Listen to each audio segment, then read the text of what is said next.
Hello friends, in today's video, I'm gonna be walking through how to put two photos side by side on iPhone.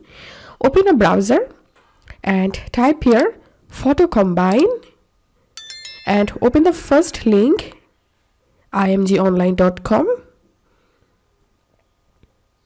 and scroll down and tap on choose file, photo library, and select here your first photo. Tap on choose and now tap on choose file, photo library, and select your second photo.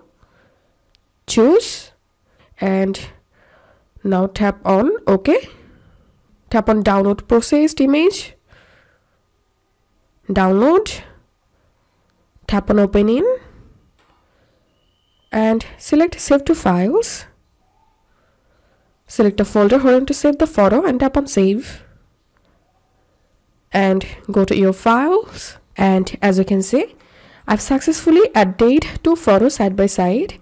If this video helped you, give a thumbs up and please consider subscribe to 5 Minute Solution. Thank you for watching.